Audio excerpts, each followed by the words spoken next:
وہ ایک انجینئر صاحب ہیں، وہ یوں فرما رہے تھے. میں بہت حیران ہوتا ہوں ایسے بندوں پر جو آ کر کسی عالم دین کو کہے جی انجینئر صاحب یوں کہہ رہے تھے.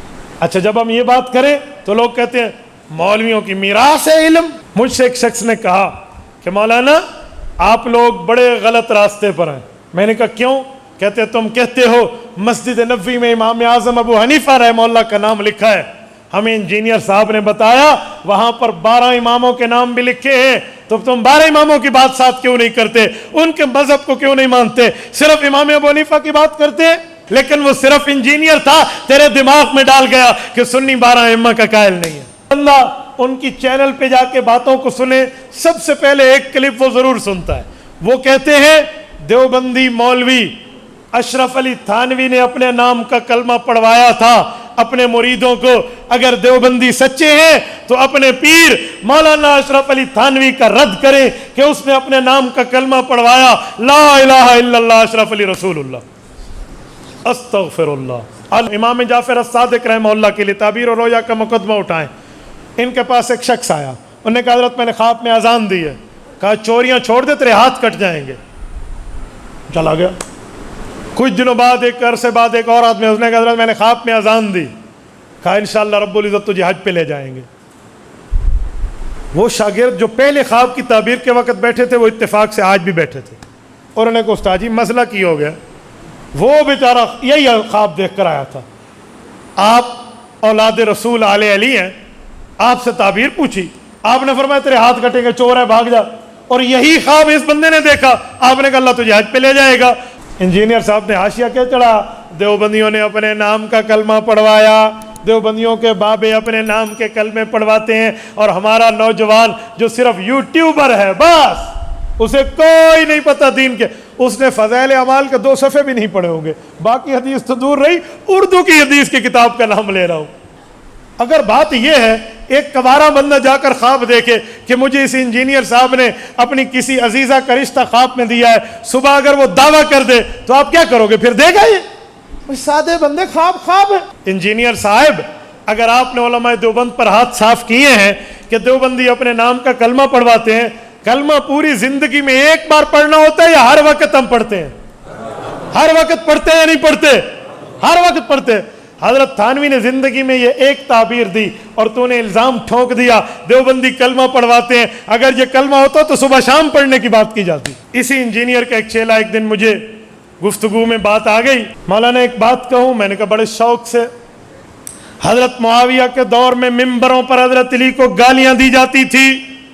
آپ حضرت معاویہ کو رضی اللہ، حضرت علی کو بھی رضی اللہ. میں نے کہا اچھا گالیاں دی جاتی تھی؟ کہتے جی ہاں. میں نے کہا یہ تجھے پتہ چلا ہے؟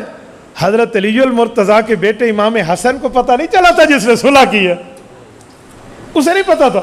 جب میں نے اس طرح کے کلپس اس انجینئر کے خلاف بنانے اور بات کرنے اور یوں چیلنج سے گفتگو کرنا شروع کی تو مجھ سے انہوں نے رابطہ کیا بندے درمیان میں ڈال کے کہ مفتی صاحب آپ تو بہت ٹھیک بات کرتے تھے، آپ تو بہت اچھی باتیں سناتے تھے، آپ کو کیا ہو گیا؟ میں نے کہا کیوں؟ جو بری بات ہوگی آپ جھوٹ بولیں گے حضرت تھانوی رحمۃ اللہ تعالیٰ علیہ پر اور حضرت مولانا اشرف علی تھانوی کے خلاف آپ کلمہ طیبہ کے بدلنے کی بات اور جھوٹا الزام لگائیں گے تو آپ کیا سمجھتے ہیں کہ اہل حق کی زبانیں خاموش رہیں گی، وہ جواب نہیں دیں گے؟ اس طرح کے پوائنٹس پکڑ کے، اس طرح کی باتیں نکال کے پھر اعتراضات شیخ الاسلام مفتی تقی عثمانی دامت برکاتہم پہ. یوں ہوا تو انہیں کہو جی آؤ مجھ سے بات کرو. میں نے کہا جی ہم بیٹھے ہیں، ہم 24 گھنٹے آپ کے لیے حاضر خدمت ہیں، کوئی مرمت کروانی ہو تو ہم سے رابطہ کیجیے. اور سن 60 ہجری کا قول لے پتر تو نصف صدی 50 سال ابو حنیفہ نے صحابہ کا زمانہ پایا. تو جو 50 سال صحابہ کے زمانے میں اٹھے بیٹھے آئے جائے گئے سوئے، علم رہے، فتویٰ دے، پڑھے پڑھائے، اس نے نمازیں غلط سیکھی صحابہ سے، اس نے مسئلے غلط سمجھے صحابہ سے، اور تجھے زیادہ پتہ ہے؟ میں نے کہا بھائی علماء کو سنو، کوئی دلال والوں کو سنو. آپ یوٹیوبر کو اٹھا کر سنیں گے تو آپ کا حال تو یہی ہوگا، آپ کو پتہ ہی نہیں ہے امام حنیفہ کون ہے، امام بخاری کون ہے. لیکن تجھے انجینئر صاحب نے خراب کر دیا.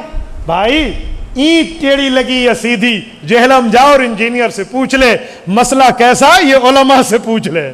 یہ کہتے ہیں مجھ سے زیادہ تو قرآن کو جانتے ہی نہیں ہے. مولانا قرآن کریم کی متن نہیں آتا، متن لفظ قرآن نہیں آتا، الفاظ قرآن. جو جسم کا علاج کرے وہ کسی جسمانی معالج سے سیکھا ہوا نہ ہو، تم اس سے علاج نہیں کرواتے۔ جو تمہاری روح کا علاج کرے اور روحانی معالج سے نہ سیکھا ہوا، آپ اس سے علاج کرواتے ہو۔ جسم بندے کو اگر ایک بار ملتا ہے تو ایمان کی دولت اس سے کم ہے۔ مجھے ایک انجینئر کے چیلے نے کہا اس کے 1 ملین آدمی سنتے ہیں۔ میں نے کہا فیس بک پر میرے 1 ملین کے اوپر 2 لاکھ ہو چکے ہیں، مجھے بھی سنتے ہیں۔ ہمارے ایک بیانات کو فیس بک پہ آپ اٹھا کے دیکھ لیں، 4 ماہ بعد 8 ملین آدمی اسے سن چکے ہوتے ہیں۔ آپ دیکھ لو ذرا، ہم سے آپ انجینئر صاحب کی ملاقات طے فرما لیں، یقین مانیں ہمیں دیوبند کا بیٹا نہ کہنا، کو تاروں کا زمانہ گزر گیا، رات کو سورج نے دکھایا تو پھر کہنا۔ بخاری اور مسلم کے نام پہ جھوٹ بولا جاتا ہے۔ آپ سنیں ایک حدیث پاک، کہتے ہیں مستدرک میں حدیث پاک ہے، اما عائشہ رضی اللہ عنہ اور حضرت علی کی بات تھی، اللہ کے رسول نے حضرت علی کو فرمایا علی ایک وقت تمہاری اما عائشہ سے لڑائی ہوگی، تو حضرت علی نے کہا یا رسول اللہ میں پھر ظالم ہوں گا؟ کہا تو ظالم نہیں ہوگا، عائشہ ظالمہ ہوگی۔ انا للہ و انا، اگر یہ لفظ حدیث کی کتب میں مل جائے کہ عائشہ ظالمہ ہوگی، خدا کی قسم میں پگڑی اٹھا کر اس کی جھولی میں رکھ کے اس کی شاگرد اختیار کروں گا۔ دشمن سے پیسے لے کر جو ماں کے خلاف بات کرے، ایسے سخن فروش کو مر جانا چاہیے۔ یہ عنوان ہم نے کیوں چلایا؟ ابھی مجھے مولانا کہہ رہے تھے کہ ہمارے ہاں ایک مسئلہ ہے، کچھ نوجوان آتے ہیں اور وہ آ کر پوچھتے ہیں مولانا آپ کے عقیدے میں یہ مسئلہ ہے، ہم نے انٹرنیٹ پر کسی کو سنا ہے، وہ کہہ رہے تھے یہ مسئلہ ہے، وہ ایک انجینئر صاحب ہے وہ یوں فرما رہے تھے، اجی فلاں صاحب ہے وہ یوں کر رہے تھے۔ میں بہت حیران ہوتا ہوں ایسے بندوں پر جو آ کر کسی عالم دین کو کہے جی انجینئر صاحب یوں کہہ رہے تھے۔ بھائی ہم نے اسٹرکچر بنوانا ہے، بھائی ادھر دروازہ 1 ہو یا 2 ہو، ہم نے تھلی بنوانی ہے، ہم نے سڑک بنوانی ہے، ہم نے کسی گھر کا نقشہ بنوانا ہے، کوئی عمارتیں کھدوانی ہے، یا دین کا مسئلہ پوچھنا ہے؟ پوچھنا دین کا مسئلہ ہے تو علماء کے پاس آئیں، عمارت بنوانی ہے تو انجینئر کے پاس جائیں۔ اچھا جب ہم یہ بات کریں تو لوگ کہتے ہیں مولویوں کی میراث ہے علم کوئی مولویوں کی میراث ہے، کوئی اور نہیں پڑھ سکتا؟ بھئی پڑھ سکتا ہے، کس نے کہا نہیں پڑھ سکتا؟ کوئی انجینئر صاحب ہو، ساتھ عالم صاحب بھی ہوں سر آنکھوں پر، ہمیں تو کوئی نہیں مسئلہ۔ ایک انجینئر صاحب ہوں ساتھ مفتی بھی ہوں، بالکل ٹھیک ہے۔ انجینئر صاحب ہوں، محدث شیخ الحدیث ہوں، بالکل۔ حضرت مولانا پیر ذوالفقار احمد نقشبندی دامت برکاتہم العالیہ انجینئر بھی ہیں، عالم دین بھی ہیں، حافظ قرآن بھی ہیں، شیخ طریقت بھی ہیں۔ ہمیں تو کوئی نہیں پرابلم، ہمیں تو کسی قسم کا کوئی مسئلہ نہیں ہے۔ لیکن ایک بندہ جسٹ انجینئر وداؤٹ عالم ہو، آپ مجھے بتائیں اس کی بات عالم کے مقابلے میں کیا حجت ہے؟ مجھ سے ایک شخص نے کہا کہ مولانا آپ لوگ بڑے غلط راستے پر ہیں۔ میں نے کہا کیوں؟ کہتے تم کہتے ہو مسجد نبوی میں امام اعظم ابو حنیفہ رحمہ اللہ کا نام لکھا ہے، ہمیں انجینئر صاحب نے بتایا وہاں پر 12 اماموں کے نام بھی لکھے ہیں، تو تم 12 اماموں کی بات ساتھ کیوں نہیں کرتے؟ ان کے مذہب کو کیوں نہیں مانتے؟ صرف امام ابو حنیفہ کی بات کرتے ہیں؟ میں نے کہا میرے بھائی انجینئر نے یہاں دجل سے کام لیا ہے، وہ جو 12 ائمہ کے نام مسجد نبوی میں لکھے ہیں مجھے یاد ہے، میں سنا دوں؟ کہتے سنا دیں۔ حضرت علی، امام حسن، امام حسین، امام زین العابدین، امام محمد باقر، امام جعفر صادق، امام علی رضا، امام موسیٰ کاظم، امام تقی، امام نقی، امام حسن عسکری، امام مہدی، 12 ائمہ کے نام وہاں لکھے ہیں۔ میں نے کہا اگر میں ان کی قدر نہ کرتا، ان ائمہ کرام کو اپنے لیے معیار نہ سمجھتا، ان ائمہ کو اپنے دین میں مقتدا رہنما نہ سمجھتا، میں ان کے نام یاد کرتا علیہم الرضوان۔ میری آج بھی دعا ہے اللہ رب العزت ان کی کروڑوں درجات بلند فرمائے۔ تو میں تو مانتا ہوں۔ دوسری بات، جیسے ہم امام ابو حنیفہ کو مانتے ہیں ویسے ان ائمہ کو مانتے ہیں، ہم ان کی بھی قدر کرتے ہیں، ان کی بھی قدر کرتے ہیں۔ لیکن مسئلہ یہ ہے ہم نے امام ابو حنیفہ کی بات اس لیے کی کہ امام ابو حنیفہ نے فقہ کو مرتب فرمایا ہے۔ فقہ کیا ہے؟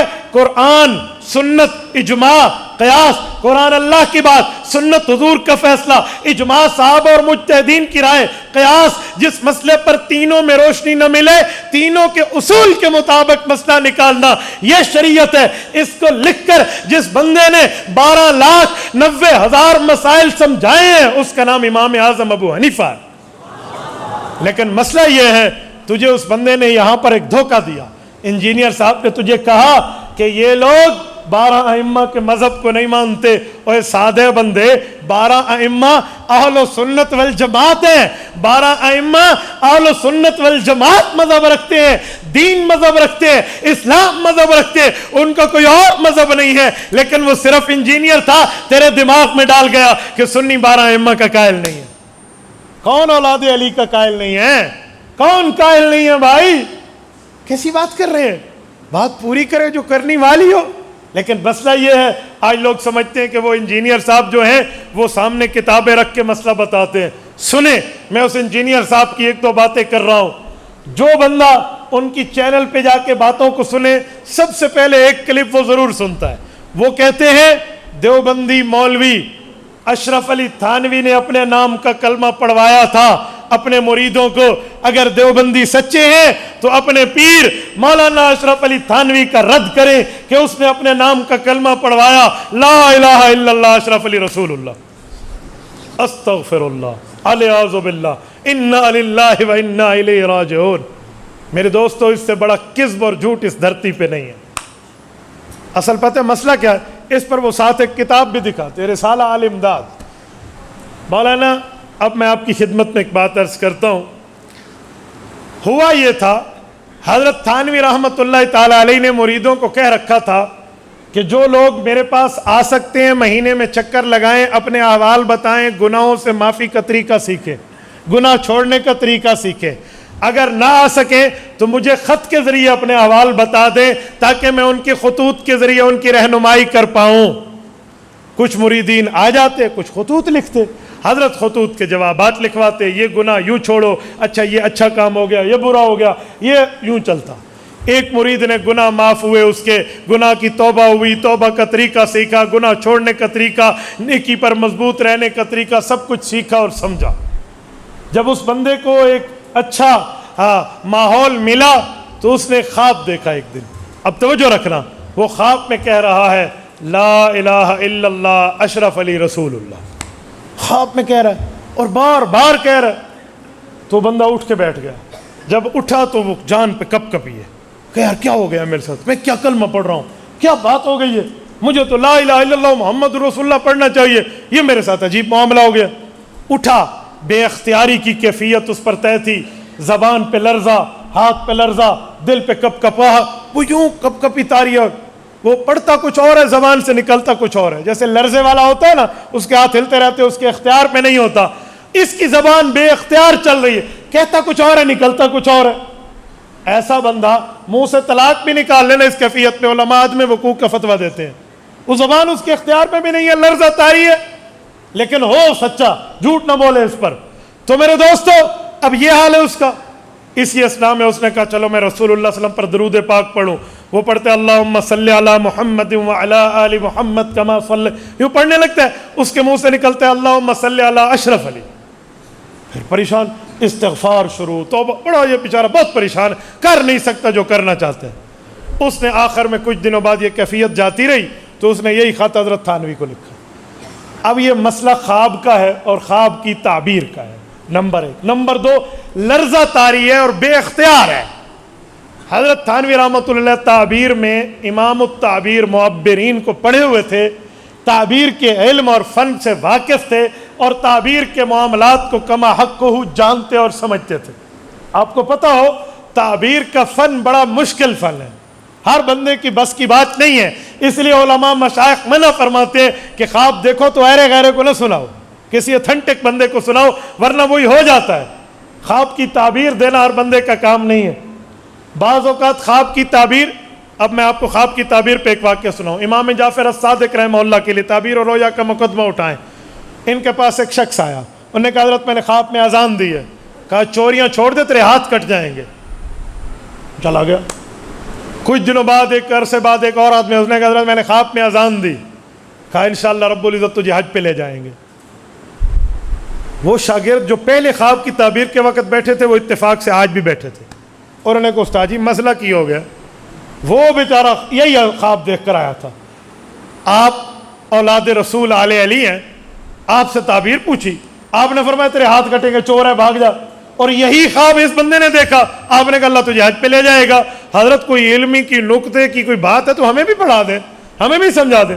حضرت نے فرمایا بہت بڑی بات ہے. انہوں نے کہا کیا؟ کہا قرآن کریم میں اذان کا ذکر 2 موقعوں پر بڑا عجیب آیا. اذن مؤذن ایتھا العیر انکم لسارقون. ایک اذان کا لفظ چوروں کے لیے آیا ہے جو بددین لوگ تھے, دنیا دار تھے, دیندار نہیں تھے.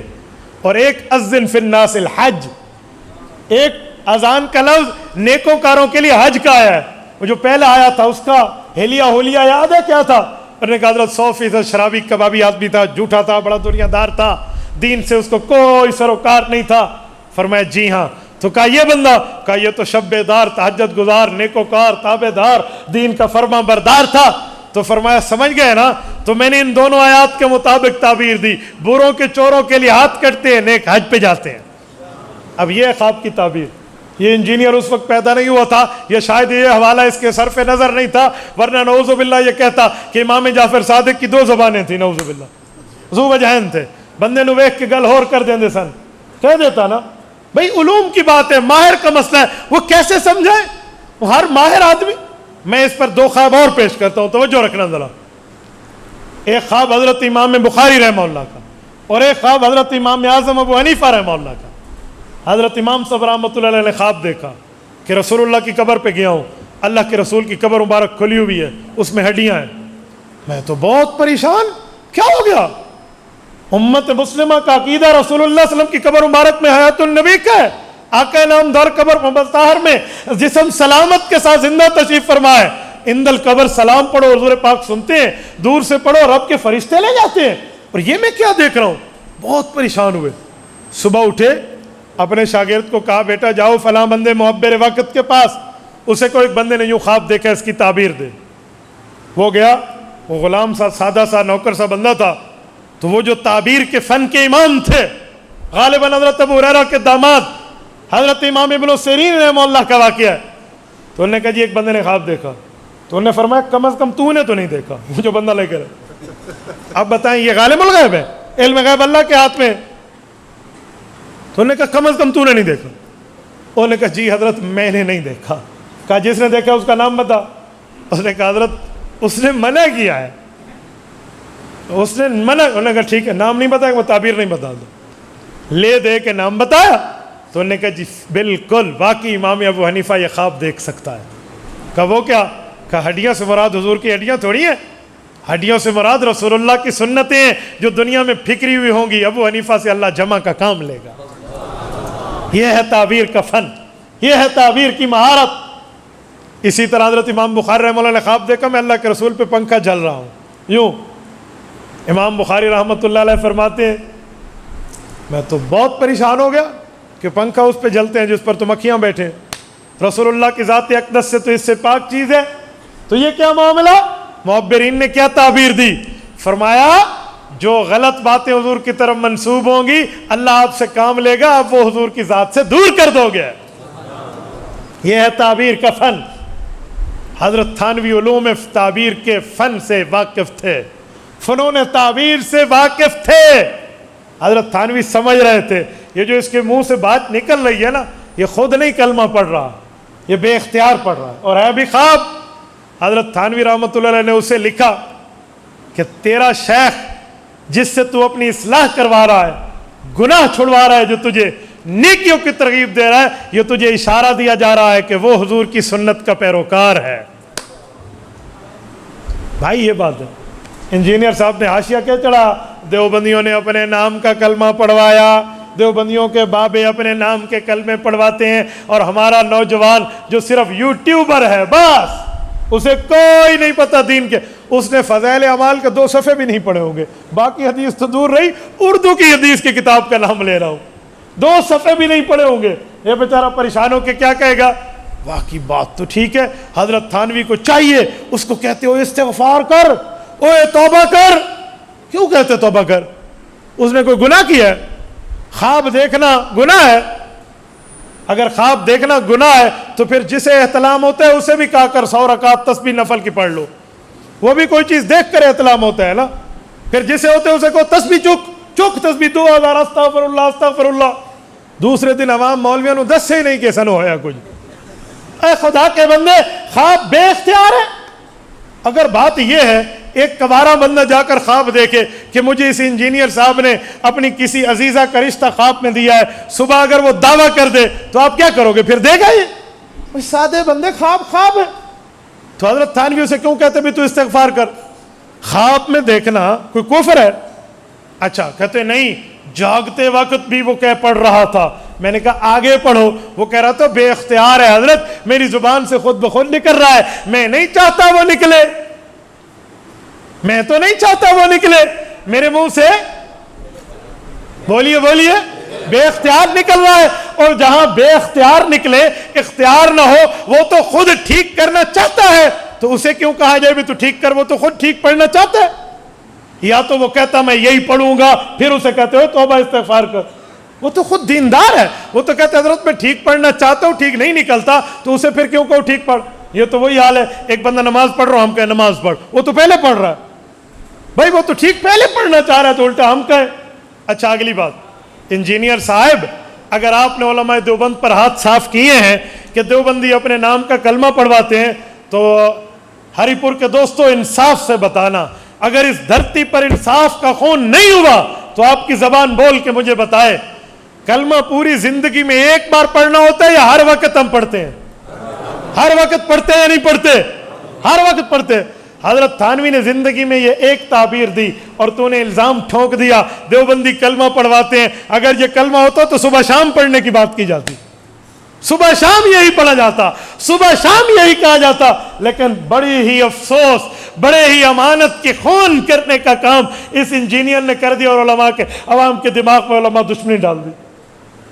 اچھا اگلی بات، صحابہ کرام کے بارے میں، اہل بیت کے بارے میں کیا ڈالیں گے؟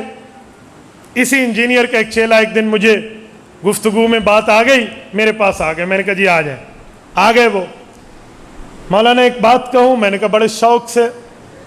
حضرت معاویہ کے دور میں ممبروں پر حضرت علی کو گالیاں دی جاتی تھی. آپ حضرت معاویہ کو رضی اللہ، حضرت علی کو بھی رضی اللہ، سچ بتاؤ. ٹھیک ہے.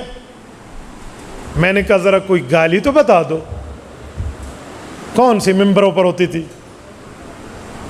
نہیں پہلے اس سے میں نے ایک بات اور کہی. میں نے کہا اچھا گالیاں دی جاتی تھی؟ کہتے جی ہاں. میں نے کہا یہ تجھے پتہ چلا ہے؟ حضرت علی المرتضیٰ کے بیٹے امام حسن کو پتہ نہیں چلا تھا جس نے صلح کی ہے؟ اسے نہیں پتا تھا، وہ تو صلح کر رہا ہے. تو حضرت علی کا زیادہ رشتہ دار لگتا ہے حضرت حسن سے، امام حسن کو نہیں پتا. مجھے کہتے ہو سکتا ہے امام حسن تک بات نہ آئی ہو، چھپ چھپا کے گالیاں دی جاتی ہوں. پھر میں نے کہا اب تیرا جھوٹ پکڑا گیا. ادھر کہتے ہیں ممبر پہ دی جاتی تھی، ادھر کہتے ہیں چھپ چھپا کے. اوہ ممبر کی بات چھپ چھپائی ہوتی ہے؟ اچھا چلو دوسری بات، کون سی گالی تھی؟ ذرا وہ گالی لکھ کر بھیجو مجھے. گالی تو لکھ کر بتا دو، کون سی گالی تھی؟ کون سی گالی تھی؟ اس نے سر پاؤں کا زور لگایا، ایک گالی ثابت نہ کر سکا. مجھے کہتے ہیں مولانا مجھے موقع دیں، ایک ہفتے بعد میں استاد جی سے پوچھ کے آ جائے. انہوں نے کوئی رابطہ کیا تو آ گئے.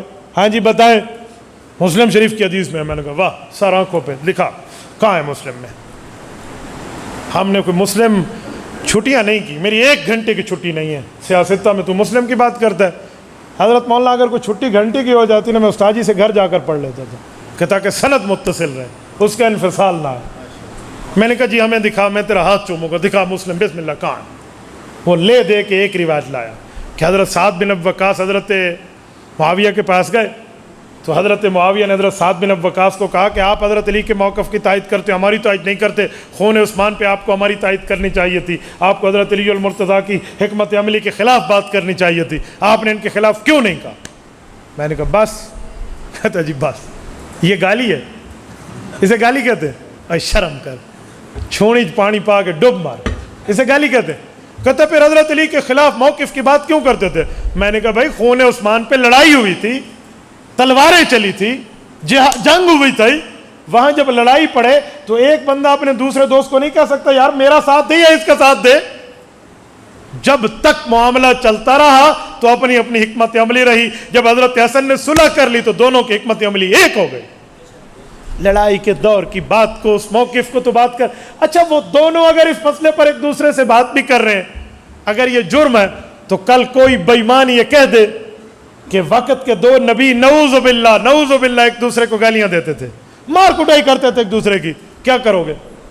اور وہ آیت پڑھ کے دکھا دے، یبن ام لا تأخذ بلحیتی ولا براسی. حضرت موسیٰ علیہ السلام سیدنا ہارون علیہ السلام کے پاس گئے، اتنے جذبات میں آئے کہ سر کے بالوں سے بھی پکڑا، نوچا اور داڑھی کے بالوں سے پکڑ کر انہیں تنبیہ کی. تو حضرت ہارون کو یہ عرض کرنا پڑی کہ اے میرے ماں جائے بھائی، جس ماں کا دودھ تو نے پیا اس اماں کا دودھ میں نے پیا، ہم ایک ماں کی اولاد ہیں. یبن امّا لا تأخذ بلحیتی ولا براسی، میرا موقف تو سن لو، میری بات تو سن لو. میں نے بنی اسرائیل میں 2 ٹکڑے نہیں کیے، میں اس وجہ سے خاموش تھا کہ کہیں فرقہ واریت عام نہ ہو جائے. حضرت موسیٰ رک گئے. اگر اس طرح کی بات میں کوئی بات آئے، شکر ہے کہ اس وقت کوئی وہاں انجینئر نہیں تھا جو حضرت موسیٰ علیہ السلام کی قوم کو کہتا نعوذ باللہ نعوذ باللہ، تم اس نبی کا کلمہ پڑھ رہے ہو جس نے اپنے بھائی کے ساتھ نعوذ باللہ یوں کیا. اے خدا کے بندے، کوئی عقل کو ہاتھ مارو. سیدنا معاویہ اور حضرت علی المرتضیٰ رضی اللہ عنہ پہ اتنی تمہاری باتیں. اچھا میں ایک بات تمہیں کہہ رہا ہوں، سنیے. کبھی کبھی ایک عجیب باتیں دنیا میں شروع ہو جاتی ہیں. وہ کیا ہے کہ حضرت معاویہ رضی اللہ تعالیٰ عنہ جو ہیں حضرت علی المرتضیٰ کے مقابلے میں اتنے سخت ہو گئے تھے کہ حضرت علی المرتضیٰ کے خلاف باقاعدہ جو بندہ بات کرتا اسے کھانا کھلاتے، جو بات نہ کرتا اسے کھانا نہ کھلاتے، اس کی روٹی بند کر دیتے. کذابو، جھوٹ نہ بولو اس مسئلے پر.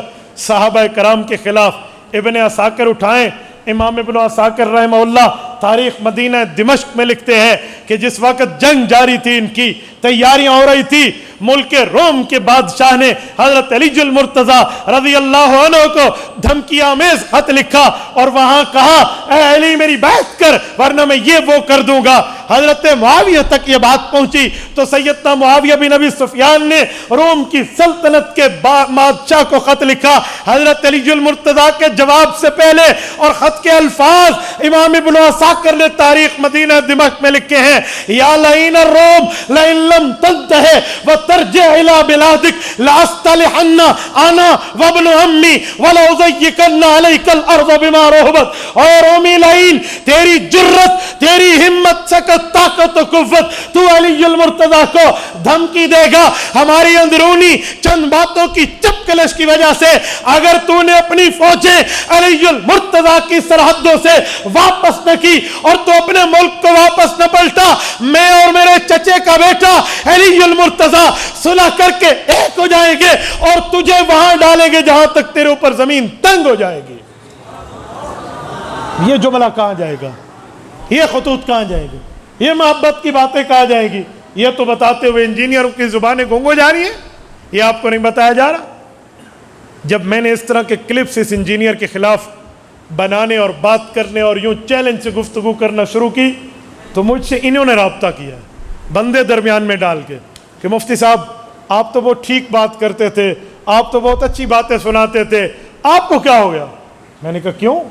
جو بری بات ہوگی آپ جھوٹ بولیں گے حضرت تھانوی رحمۃ اللہ تعالیٰ علیہ پر اور حضرت مولانا اشرف علی تھانوی کے خلاف آپ کلمہ طیبہ کے بدلنے کی بات اور جھوٹا الزام لگائیں گے تو آپ کیا سمجھتے ہیں کہ اہل حق کی زبانیں خاموش رہیں گی؟ وہ جواب نہیں دیں گے، وہ بتائیں گے نہیں، وہ سمجھائیں گے نہیں؟ تو میرے دوستو، میری بات کا مطلب یہ ہے اس طرح فتنے بازی آ رہی ہے اور دین سے دور کیا جا رہا ہے. اور جو لڑکا صرف یوٹیوب تک بیٹھا ہے، جو لڑکا صرف انٹرنیٹ تک بیٹھا ہے، وہ گھر میں بیٹھ کے سمجھتا ہے جی بڑی بات ہو رہی ہے، بڑی بات ہو رہی ہے، اجی فلاں ہو رہا ہے، فلاں ہو رہا ہے. اور میں ایک بات مزید آپ کو سمجھاتا ہوں، اس طرح کے پوائنٹس پکڑ کے، اس طرح کی باتیں نکال کے پھر اعتراضات شیخ الاسلام مفتی تقی عثمانی دامت برکاتہم پہ کیا کہ مفتی تقی عثمانی نے یہ بات کی تھی، فلاں جگہ بات کی ہے، اگر یہ یوں ہوا تو انہیں کہو جی آؤ مجھ سے بات کرو. میں نے کہا جی ہم بیٹھے ہیں، ہم 24 گھنٹے آپ کے لیے حاضر خدمت ہیں، کوئی مرمت کروانی ہو تو ہم سے رابطہ کیجئے، تھوڑا ہم سے رابطہ کیجئے. کچھ ہم سے کہا ہوتا، کچھ ہم سے سنا ہوتا، غیروں سے کہا تم نے، غیروں سے سنا تم نے، ہم نے ہمارے لیے تو کوئی. اچھا پتہ ہے میں نے چیلنج کسے کرنا ہے کسے نہیں کرنا. جس کا فن ہے اس سے بات نہیں کریں گے، جس کا فن نہیں ہے کسی اور نو گال کرنی. مسئلہ حضرت مولانا عبد الوحید صاحب اور میرا ہو، ایک بندہ مجھ سے نہ کہے کسی تیسرے سے جا کر کہے تو اس کا معنی ہے نہ مولانا سے مخلص ہے نہ مجھ سے. بھئی ہمارا مسئلہ ہے وہ مخلص ہے اور ہمارا معاملہ ٹھیک کرانا چاہتا ہے تو ہم سے بات کرے نا. تاکہ ہم بیٹھ کر ایک معاملے کو ٹھیک کر لیں. یہ اس طرح کے کئی معاملے ہیں میرے دوستو، وہ آپ انٹرنیٹ پہ بیٹھ کے سنیں گے، وہ آپ کے معاملات ٹھیک ہوں گے یا خراب ہوں گے آپ خود سمجھ جائیں. اور میں ایک بات مزید کر رہا ہوں آپ کو سمجھانے کے لیے، احادیث نبویہ پر اعتراض، اور پھر کیا امام اعظم ابو حنیفہ سے امام بخاری کا تقابل کریں گے، اور عوام یہ سمجھے گی کہ امام بخاری رحمہ اللہ نے حدیث بتائی ہے اور امام حنیفہ نے مسئلہ بتایا ہے، لہٰذا امام بخاری کی بات ٹھیک ہے، امام حنیفہ کی نعوذ باللہ غلط ہے. میں کچھ دنوں پہلے ٹیکسلا میں تھا، وہ جو آپ مولانا سہیل صاحب کی بات کر رہے تھے، ان کے پاس تھا تو 3 بندے آ گئے میرے پاس اور مجھے آ کر کہا کہ امام بخاری تو یوں کہتے ہیں، ہمیں انجینئر صاحب نے بتایا امام حنیفہ یوں کہتے ہیں، تو امام بخاری کی بات امام حنیفہ کیوں نہیں مانتے؟ مجھے ہنسی آ گئی. آپ ہنستے ہیں؟ میں نے کہا بھائی آپ کو پتہ ہے امام بخاری اور امام ابو حنیفہ میں بڑا کون ہے؟ امام بخاری بڑا ہے جو حدیث بتاتا ہے. میں نے کہا یہ تو تمہارا تاریخ کا علم ہے. امام ابو حنیفہ کی وفات کے 45 سال بعد امام بخاری پیدا ہوئے ہیں. 150 ہجری میں امام صاحب نے وفات پائی ہے اور 194 یا 95 ہجری میں امام بخاری کی پیدائش ہے. نصف صدی بعد امام بخاری پیدا ہوئے ہیں. مجھے دیکھ کہتے ہیں اچھا امام حنیفہ اتنے بڑے ہیں؟ اللہ. میں نے کہا تو یوٹیوب کا چینل لگایا کر اور اس کا پیکج کر کے دیکھا کر، تجھے اور کوئی نہیں پتا، بس تو یہی کام کرتا رہا. خدا کے بندے، شادی مخلوق ہو. میں نے کہا امام بخاری نے کس صحابی سے ملاقات کی ہے؟ کہتے نہیں حضور پاک کے 200 سال بعد جو آئے ہیں، تو صحابہ تو حضور کے 100 سال بعد تک دنیا میں رہے. میں نے کہا امام ابو حنیفہ کی پیدائش کے 3 قول ہیں، سن 80 ہجری، سن 70 ہجری، سن 60 ہجری. 80 ہجری جمہور کا قول ہے، 70 ہجری امام سمانی کا قول ہے، پوتے 60 ہجری کا قول کرتے ہیں. تو اگر امام حنیفہ سن 80 ہجری میں پیدا ہوئے نا تو 30 سال صحابہ کا زمانہ پایا، 90 100 110 سے صحابہ کا زمانہ ختم ہے. اور اگر 70 ہجری کی پیدائش کا قول لیں 40 سال امام حنیفہ نے صحابہ کا زمانہ پایا. اور سن 60 ہجری کا قول لیں پتر تو نصف صدی 50 سال ابو حنیفہ نے صحابہ کا زمانہ پایا. تو جو 50 سال صحابہ کے زمانے میں اٹھے بیٹھے آئے جائے گئے سوئے، علم رہے، فتویٰ دے، پڑھے پڑھائے، اس نے نمازیں غلط سیکھی صحابہ سے، اس نے مسئلے غلط سمجھے صحابہ سے، اور تجھے زیادہ پتہ ہے. ان میں سے ایک لڑکے کی یوں ٹیک جا کے لگی. مجھے کہتے ہیں مولانا ماشاءاللہ، اچھا امام ابو حنیفہ نے صحابہ کو دیکھا اور امام صاحب نے صحابہ سے ملاقاتیں کی ہے؟ یقین مانے جیسے محبت سے چہرہ کھل اٹھتا ہے. میں نے کہا بھائی علماء کو سنو، کوئی دلال والوں کو سنو. آپ یوٹیوبر کو اٹھا کر سنیں گے تو آپ کا حال تو یہی ہوگا، آپ کو پتہ ہی نہیں ہے امام حنیفہ کون ہے، امام بخاری کون ہے. اچھا کہتے ہیں اچھا امام بخاری نے جو امام حنیفہ کے خلاف باتیں کی ہیں وہ کیوں کی ہیں؟ میں نے کہا یہ بھی آپ کے سامنے انہیں جھوٹ بولا ہے. امام بخاری نے کوئی بات امام حنیفہ کے خلاف نہیں کی. کہتے ہیں مولانا امام بخاری نے پوری بخاری میں امام حنیفہ کا نام ہی نہیں لیا. میں نے کہا یہ بات ٹھیک ہے کہ نام نہیں ہے، لیکن اس کا یہ مطلب ہے کہ امام بخاری امام حنیفہ کے خلاف ہے؟ کہتے ہیں نام نے جو نہیں لیا. میں نے کہا امام بخاری امام کسے مانتے ہیں؟ کہتے ہیں امام شافعی کو. تو میں نے کہا اپنے امام شافعی کا نام بخاری میں لیا ہے؟ کہتے ہیں مجھے نہیں پتا. میں نے کہا میں بتاتا ہوں، نہیں لیا. پوری بخاری میں امام شافعی کا نام بھی نہیں ہے. پھر امام بخاری کا اپنے امام سے بھی پھڈا تھا. چپ. تو میں نے کہا امام ابو حنیفہ اور امام شافعی بڑے دور کی بات ہے، امام بخاری رحمۃ اللہ تعالیٰ علیہ نے ان راویوں کی بات کی ہے جو اپنے زمانے کے. اچھا. میں نے کہا اب دماغ ٹھیک ہوا. اور مزے کی بات سناؤ، امام مسلم تو امام بخاری کے امام شافعی رحمۃ اللہ علیہ کے متفق علیہ مقلد ہے. امام مسلم ابن الحجاج القشیری رحمۃ اللہ علیہ المتوفی 241 ہجری، انہوں نے پوری صحیح مسلم میں امام شافعی کا نام نہیں لیا. صحیح ہے ان میں. پھر کیا کرو گے؟ تو بیٹا نام نہ لینے کا یہ مقصد ہے. اچھا میں نے کہا اگلی بات کروں. امام بخاری نے بخاری شروع کی ہے امام ابو حنیفہ کے شاگرد سے. امام بخاری نے صحیح بخاری شروع کی اور پہلا راوی ہے وَبِهِ قَالَ حَدَّثَنَا الْحُمَيْدِي. اس حمیدی کا نام حاشیے میں موجود ہے، ہوا عبداللہ ابن زبیر المکی. عبداللہ ابن زبیر المکی لقب حمیدی. حمیدی شاگرد ہیں امام عبد الرزاق ابن الحمام الصنعائی کے، اور وہ شاگرد ہیں قاضی ابو یوسف کے، اور قاضی ابو یوسف شاگرد ہیں امام اعظم ابو حنیفہ کے. تو بیٹھا ہوا اپنے نام کی باتیں کر رہا ہے. اور امام بخاری نے بخاری ختم کی ہے. امام حنیفہ کے علاقے سے پیار دیکھیں. الکواکب الدراری اٹھائیں، کوکب الدری نہیں، کواکب الدراری. 25 جلدوں میں امام کرمانی کا حاشیہ ہے. الکواکب الدراری کی آخری جلد اٹھائیں. کلہم اربعۃ کوفیون. امام کرمانی فرماتے ہیں امام بخاری جو آخری روایت لائے ہیں وَبِهِ قَالَ حَدَّثَنَا احمد بن اشکاب قال حدثنا محمد بن فضيل عن عمارة بن القعقاع عن ابي زرعة عن ابي هريرة رضی اللہ عنہم. کا صحابی چھوڑ کے پیچھے چاروں راوی امام ابو حنیفہ کے شہر کوفہ کے رہنے والے تھے. امام بخاری نے ختم جو بخاری کی ہے وہ بھی احناف کے شہر پہ ختم کی ہے. ابو حنیفہ سے امام بخاری کا پیار ابتدا میں بھی ہے انتہا میں بھی ہے, وہ تو ایک ہے, تیرا کیا مسئلہ ہے؟ لیکن تجھے انجینئر صاحب نے خراب کر دیا. بھائی اینٹ ٹیڑھی لگی یا سیدھی, جہلم جا اور انجینئر سے پوچھ لے مسئلہ کیسا, یہ علماء سے پوچھ لے. حدیث کیسی, یہ علماء سے پوچھ لے. آیت و تفسیر کیسی, یہ علماء سے پوچھ لے. افسوس تجھے جسم کی ٹھیک کرنے کے لیے صحیح ڈاکٹر تو مل گیا, جسم کو صحیح خوراک دینے کے لیے سبزی منڈی میں اچھی دکان تو مل گئی, تجھے جنرل سٹور تو بڑا اچھا مل گیا, وہاں تو جا کر بڑے بڑے دکانوں سے اپنے لیے خریداری کر کے لایا. افسوس کہ اپنی حفاظت کے لیے کسی اتھنٹک عالم سے بھی رابطہ کر لیتا. وہ رابطہ ہمارا نہیں ہے, وہ ادھر ادھر کی باتیں. اور انجینئر صاحب کا اپنا حال یہ ہے کہ وہ دیکھ کر بھی قرآن کریم ٹھیک نہیں پڑھ سکتے. ویڈیو کلپ انٹرنیٹ پر موجود ہے, آپ نے سنی ہے جی؟ سارے دیکھ چکے مولانا, قرآن کریم کے الفاظ ٹھیک نہیں ہے. اچھا میں نے ایک بندے سے کہا قرآن اس کے ٹھیک نہیں, کہتے حافظ بھی غلطی کر جاتا ہے. میں نے کہا بھائی حافظ کی غلطی میں اور اللہ حافظ کی غلطی میں بڑا فرق ہے. حافظ اور اللہ حافظ کی غلطی کا فرق ہے. او بھائی حافظ غلطی کر کے دوبارہ پڑھ لیتا ہے یا پچھلا بتا دیتا ہے. یہ جو اللہ حافظ ہے نا علم سے, اس بیچارے کی غلطی تو ایسی ہے اور کہتے ہیں میں عرب سے اچھا قرآن جانتا ہوں. حافظ تو نہیں کہتا مجھ سے غلطی ہے, وہ کہتے ہیں غلطی بھی ہو سکتی ہے. یہ کہتے ہیں مجھ سے زیادہ تو قرآن کوئی جانتا ہی نہیں ہے. مولانا قرآن کریم کی متن نہیں آتا, متن لفظ قرآن نہیں آتا, الفاظ قرآن, اور بیٹھے سکھانے. اچھا چلو, علم مولویوں کی میراث نہیں ہے بھائی, افتاء مفتیوں کی میراث نہیں ہے, حدیث محدث کی میراث نہیں ہے, تفسیر مفسر کی میراث نہیں ہے, یہ اللہ کی طرف سے ہے, ہر کوئی پڑھ سکتا ہے. لیکن مجھے یہ تو بتاؤ آپ کے اس انجینئر صاحب نے کسی عالم دین سے پڑھا ہے؟ کسی عالم دین سے اولا, ثانیہ, ثالثہ, رابعہ, خامسہ, سادسہ, سابعہ, ثامنہ, تخصص فی الفقہ, تخصص فی الافتاء, تخصص فی الحدیث, تخصص فی التفسیر, تخصص فی یہ جو پورے کے پورے تخصصات ہیں, کس سے کیا؟ کہتے جی مولویوں سے کیوں پڑھے, مولویوں سے کیوں پڑھے. میں نے کہا اچھا یہ بتاؤ انجینئرنگ سیکھنے کے لیے کسی انجینئر کے پاس گیا تھا؟ خاموش ہے. بھائی انجینئرنگ سیکھنے کے لیے آپ کو انجینئرنگ کالج میں داخلہ لینا پڑتا ہے. میڈیکل سیکھنے کے لیے بیالوجی میں ٹاپ کر کے میڈیکل کوالیفائیڈ سے آپ کو پڑھنا پڑتا ہے, پھر آپ ڈاکٹر بنتے ہیں. ایسے پی ایچ ڈی نہیں ہوتی, ایسے ایم فل نہیں ہوتی, ایسے اسپیشلائزیشن نہیں ہو جاتی. تو علم دین پڑھنے کے لیے علماء کے پاس آنے میں کون سا سانپ سونگ گیا ہے؟ یہاں علماء کے پاس آپ کیوں نہیں آتے؟ ادھر علماء کرام کے پاس آنے کا مسئلہ آپ کا کیا ہے؟ میں حیران ہو جاتا ہوں, یہاں پڑھنے نہیں آئیں گے.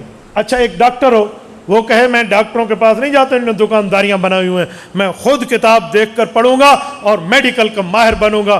کون کون ہے جو اس سے انجیکشن لگوانے کے لیے تیار ہوگا؟ ہاتھ چکو ذرا. یوٹیوبر آئیں گے, ٹھیک ہے. تو میرے دوستو یہ حال ہے. جو جسم کا علاج کرے وہ کسی جسمانی معالج سے سیکھا ہوا نہ ہو, تم اس سے علاج نہیں کرواتے. جو تمہاری روح کا علاج کرے اور روحانی معالج سے نہ سیکھا ہو, آپ اس سے علاج کرواتے ہو. تھوڑا تو گزارا کرو, تھوڑا تو گزارا کرو بھائی. جسم بندے کو اگر ایک بار ملتا ہے تو ایمان کی دولت اس سے کم ہے؟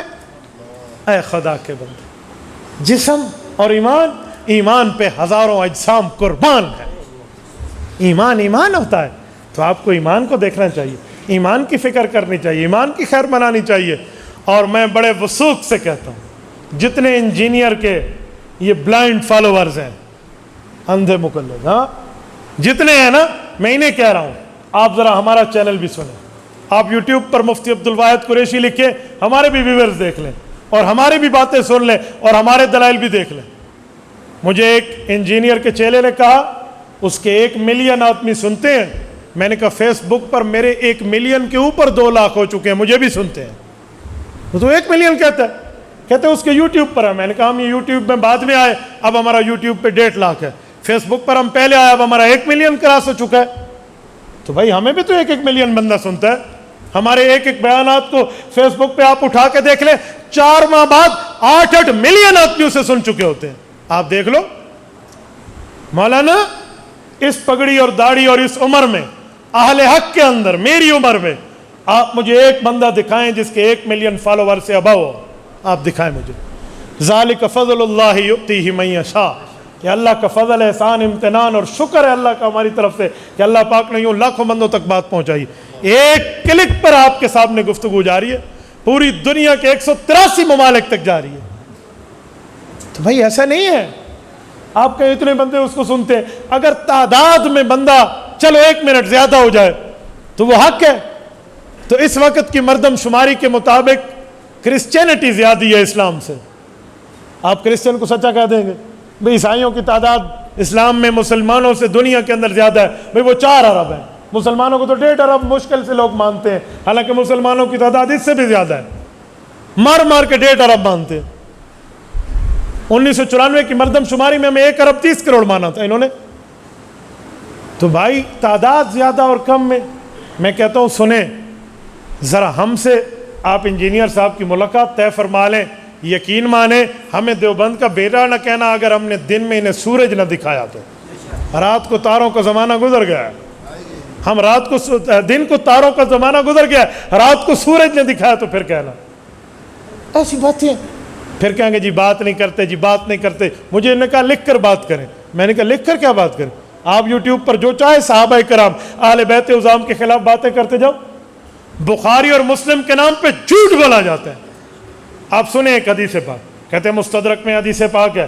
اما عائشہ رضی اللہ عنہ اور حضرت علی کی بات تھی. اللہ کے رسول نے حضرت علی کو فرمایا علی ایک وقت تمہاری اما عائشہ سے لڑائی ہوگی. تو حضرت علی نے کہا یا رسول اللہ میں پھر ظالم ہوں گا. کہا تو ظالم نہیں ہوگا، عائشہ ظالمہ ہوگی. انا للہ و انا. اگر یہ لفظ حدیث کی کتب میں مل جائے کہ عائشہ ظالمہ ہوگی، خدا کی قسم میں پگڑی اٹھا کر اس کی جولی میں رکھ کے اس کی شاگرد اختیار کروں گا.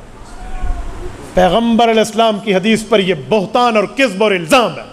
ایسی کوئی حدیث نہیں ہے صحیح ضعیف تمام طرق ملا کر، تمام سندات ملا کر جس میں ہو کہ عائشہ ظالمہ ہوگی.